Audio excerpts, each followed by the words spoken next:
Hello, I'm Tom Gamble. And I'm Max Prost. We worked on the episode called Mr. Monk Gets Hypnotized. People ask, how did we come up with the idea of Mr. Monk getting hypnotized? I wish we could claim credit for that idea, but we didn't. Andy called us in L.A.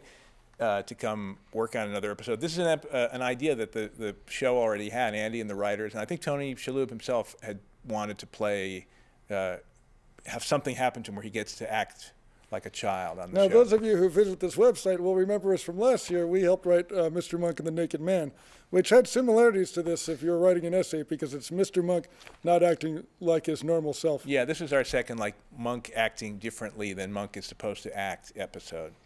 Which is good, because we have trouble writing people the way they're supposed to act. So, yeah, in that one, he acted like a bigot. He had an almost racist hatred for naked people. Which is very Max. He's a horrible racist.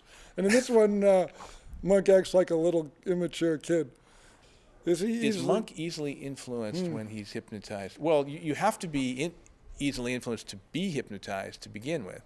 And then once he's I think the hypnotherapist wants him to go back and try to find that point in his life where he started being so obsessive about things, and it takes him. It turns out the point in his life where he was happy is when he was about 8 or so. So I think it's finding the 8-year-old in himself without completely turning into an 8-year-old, which would have just been painful and awkward to watch for an hour. In the earlier drafts, there was a lot more explanation about how hypnotism works and what could happen, but it got very talky, and we wanted to get right to him turning into a kid, because that's really where all the comedy was. But I was thrilled to work on the episode because I actually have an 8-year-old son, Isaac, living at my house, so I get to see a lot of 8-year-old behavior firsthand all the time. And like Monk, Isaac eats a lot of pancakes.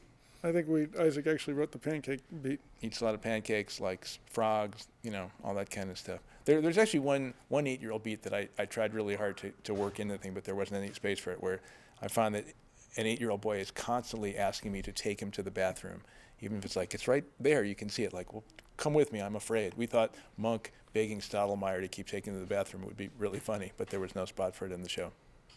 Max, in this episode, what are some annoying things that Monk does?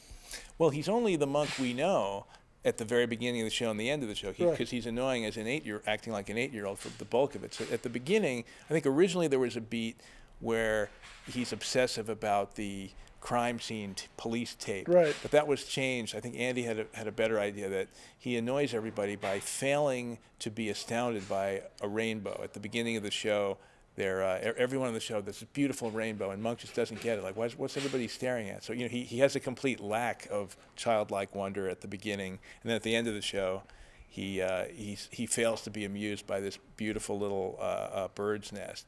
But originally, he was annoyed because the police tape said "do not cross" and it was cut, so it only said "do not crow" at one part. Yeah, which was an idea that was from the room. So something we didn't come up with was replaced by something else we didn't come up with. So we're not exactly upset. And that's how TV writing works.